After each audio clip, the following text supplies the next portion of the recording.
So it took me exactly 1 year to understand what is the first thing that a product manager should do in the morning. Consider this that you are a product manager at a food delivery application and you have around 1 million users. Every morning, you, before checking Slack and before opening any tickets or Jira or even attending the stand ups, you open your board or the dashboard, not because you want to look at the chart, but because you want to understand and have the ability to answers should have the ability to answer the queries that are coming from your counterpart, like, are people using your product, are they coming back, are they completing the actions that matter. If you know these, if you know the answer of these three, uh, and it means you are at a good state. Even if the metrics aren't doing good and you are tracking them every morning, you are doing good, because metrics are something that can be improved over time, but tracking is something that you need to do every single day. And if you aren't doing that, you are making some decisions which are blind, and that's going to cost you a lot in the coming future. So in order to understand what really a product manager looks into a data set every morning, uh, almost every day, let's begin the part one. When I worked at a fintech or in the edtech space, the first thing I always saw that how many active users I had yesterday. So before we talk about these DAU, daily active users, wow, weekly active users, or monthly active users, but we need to understand the basic of that. What's really happening in the background or in the backend. Since you would be using any analytics tool, might be CleverTap, PostHog, WebEngage, MoveEngage, and since these analytics tool does not know magically that what the user is doing on the platform, so every set of action that the user performs on this tool needs a set of event that you need to pass with the help of a tech team. AI can do that as of now, but let's go old school as of now. You ask the tech team to pass the event called as app launch. Every time a unique user launches or any user launches the app in a single day, it gets registered into the events part. Even and this app launch event would have sub events like timestamp, user ID, etc., etc., based on what kind of tool you are using. But these are basically symmetrical out here, so no problem with that. So every platform receives these events. Now, you also imagine now, uh, 10 different users open these events. Some open it once, some open it 20 times, some open it 50 times. So how many daily active users are on the platform? It would be 10, because daily active users does not a DAO, what we say in uh, product space is, it does not depend on the number of uh, times a user is opening the app. It only depends on the unique count of that user, not the number of app opens. Uh, One person might be opening the app multiple times a day, but we will be considering that only once for that specific period of time. So what does that mean? It's DAU or daily active users. In this case, is the number of unique users who triggered the app launch event each day. Wow or weekly active users is the number of unique users who triggered the event during the last 7 days. Monthly active users who trigger the unique who trigger the events in the last 30 days. You see something interesting out here. We aren't changing the event name. We are only changing a time period at which we are trying to track the event at the same time. Let's understand what it means. Let's go to a demo. Consider that you are a product manager as a food tech company and you want to understand what the daily active users were on the platform. How will we do that? We will do with this.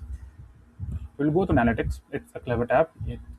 You, irrespective of which tool you would be using, you would be able to see those things anywhere. Then I will go to trends, because trends is the one which I want to measure as of now. Trends, I would filter out the date, last 30 days. If you want to trigger for the last 7 days, you can go. It would be weekly active users. Today means daily active users. And in the last 30 days means monthly active. Let's go for 30 days. And let's have our event out here. Our event was app launch. Remember, the definition of MAO is dependent on the event that you are choosing. So different company may have a different event. For us, it's only app launch to make it pretty simple. What we can see out here is if I go for a weekly part and we can go for a monthly part. Let's see for a monthly part. For month, we can select for the last 60 days and we will get a trend out here. The trend says that in the month of May, we had around 250k unique app launch, means 250k unique users who were using the app. But on the month of June, we saw a bump and it was increased 1.5 fold to 450k, around 450k unique users. And in the month of July, which is still not completed, we have around 207k out here, which seems healthy. You can also check out with respect to my weekly phase. Here you get the idea. Weekly gives you a better picture out here. In the week of June 6 to June 12, the WoW was around 1 lakh or 100,000, and it was pretty much consistent around the whole last 2 months around here. And you can also check around for daily active users. Yeah, pretty much the same it is. 15,000 app launches a day. So what you can see here is that we are able to see those three parameters, which are pretty much important for any product manager to track around from DAU, WoW, and MAU. Uh, at first, these numbers look impressive. Like we said that we have around 450,000 users who have launched the app in the month of any month, in the month of May. But hold on, but these number doesn't tell you much. There's something also comes down to us is the stickiness of the application. So consider this: you are having Spotify and you are having Netflix. Which one of the application you would be opening more in a specific day? Spotify. And hence the stickiness of Spotify would be much more as compared to Netflix or any other video streaming platform. So what is stickiness? Stickiness is the ratio of daily active users divided by monthly active users. If your DAO is 100,000 and your MAU is 1 million, the stickiness is only 10%. Different product has different stickiness number. Instagram would be having a stickiness of far more times as compared to food delivery apps, because no one orders food 10 times a day, but they open the Instagram app 10 times a day. Uh, the idea here is that you cannot compare the stickiness of Netflix or Instagram or any one of the app, because uh, these apps are totally different and are highly dependent on users choice, because users are also different. So you can compare YouTube uh, and Netflix, or you can compare Spotify and Amazon Music, but you can't compare any food delivery app like Swiggy or Zomato, or to apps like Netflix or Amazon Prime, because these are totally different out here. But there is also one thing that also comes down here is, since now you know that people are opening the app, but one of the key things that we need to understand, at what frequency are they opening the app. So consider this: you were able to onboard new users on your platform with a huge amount, and you acquired them. You ran a marketing campaign, you have the user on your platform, and there are around 100,000 people who install the application today due to sheer marketing strategy that you had. Your numbers are pumping, numbers are looking good, downloads are damn good. But tomorrow, when you check out from these active users, you only see that out of those 100,000 users who downloaded the app, only 40,000 users returned. After 1 week, it went down to 20,000. After 1 month, it went down to 8,000. So suddenly we saw that this number does not seem quite interesting anymore. You acquired 1 lakh users a month ago, but you have around 8,000 users who are basically using the app. This is why the term retention comes into play, and why retention is basically uh, is over downloads, because download is just a metric which gives you, which uh, pumps you uh, for as a specific instant. But after that, if the user is not opening the app, only downloads means nothing for you. Then retention is one that you need to take care of.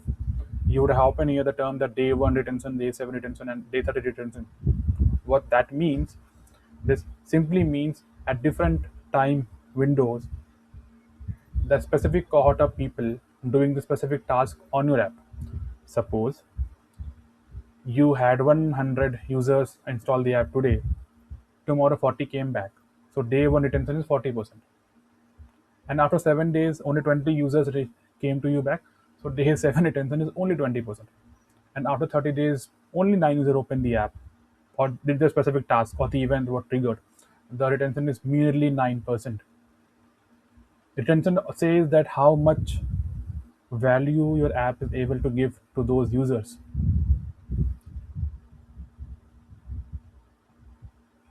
If the retention is poor, it means there is something missing in the product and users are simply not returning to your product at the same time.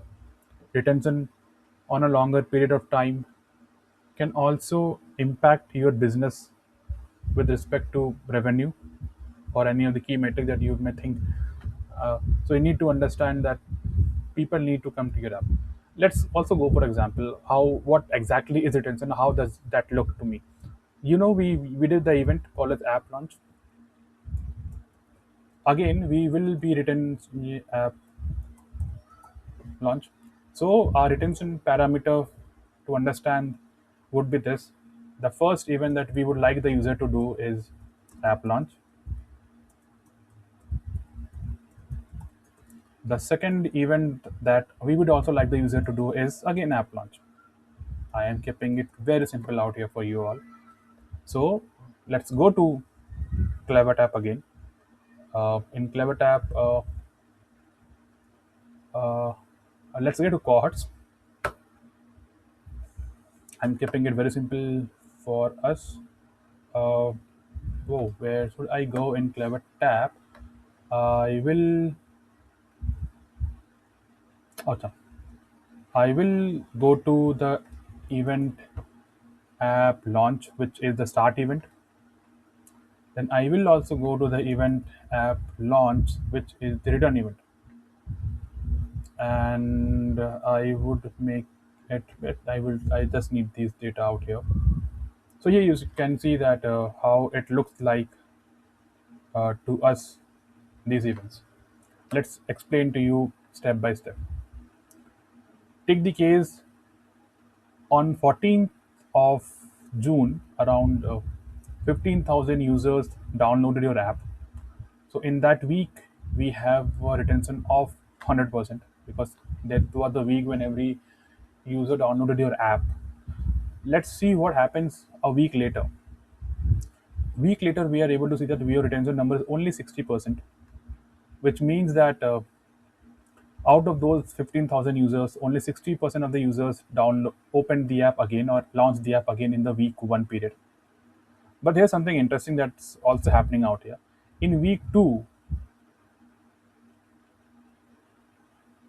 our retention number is 63%. So what it means that in week two, 63% of the users launched the app again for the first time or the second time who downloaded the app on week zero. So if the retention number is increasing, that you may think that your app is doing just fine. And since it's a food tech product, you may see that the retention numbers are increasing, which is also quite interesting to see down there. But generally, they drop out here. You lose customers over the time, but this is something that you would like to know. So this is how it works. The next big thing is okay. If I know that users are coming to my platform, I know the DAU, MAU, WOW. I know that users are returning to my platform again. I know the retention number, but what about the business impact? Are the users completing what matters? For example, if you are a food delivery application, the only thing that should matter to you is how many orders had been placed on a specific date. Let's assume that you had 100,000 users open the food delivery application today. 80,000 users opened search for the restaurant out there. Out of that, 60K opened the restaurant page. Out of that, 35K added something to their cart. Out of that, 22,000 started the payment, and only 18,000 orders were completed. So what do you see that you had around 100,000 users who ordered, who opened the app, out of which only 18,000 users paid. So you have a conversion. Let's move on. You have a conversion of around 18% only. Conversion simply means that how many people have successfully completed the action you wanted for them to perform. In our case, placing the order was the action that we needed to do, make the user to do.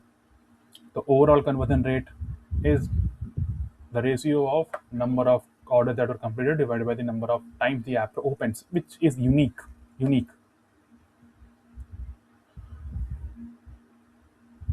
That comes down to be around 18%. This tells product manager exactly, and also the funnel that we had out here tells us exactly where we are seeing a big drop off in the whole process. And based on that, the product manager basically tries to understand the funnel and identify the root cause analysis or the RCA, do the RCA, or identify, I am a bit wrong, uh, identify what is the friction point in each and every step. Might be user got distracted, delivery fee was high, payment failed, might be anything, items were out of stock, can be anything. So this is how it works, and you need to figure that out. And this is how your conversion works. Conversion is also important because when I used to work in a fintech firm, uh, I used to own one of the product auto loans for US. Our goal wasn't that we acquire a lot of customers, but our goal was to move the funnel and ultimately make the user pay to a third party. So I have worked in this domain, so it was quite an interesting way if to do all of these stuffs. And trust me, these root cause analysis plays a very important role. One of the key things that I when I owned that product was talk to the users. I know in the era of AI you do not talk to users, but this is the gold mine, and it will always be the gold mine if you approach the users from your side. Talk to them because they are the only one who who would be able to tell you what problem are they facing, because nothing because yeah, that's how they then that to work out there. And bringing everything together, that in this session we have touched down into three important aspects out here. The first one was how many users are using the product, app launch, how many people are coming back, retention, are they coming back, and are they doing the specific action that I know, like the conversions and a drop off. These dashboards aren't just the numbers, but it if you do and track these dashboards each and every day as a part of your job, it should be, you will able to not only come up with few ideas to improve them, but would be able to improve this matrix over the time period of time. And I know that no sudden changes would be visible, like uh, having a 10% increase, 20% increase now. That is not viable. Having a 2%, 3% increase in a week or in a month, it's fair. This is how it works. You can't do everything at once at the same time. So yeah, this is how it works. Thank you.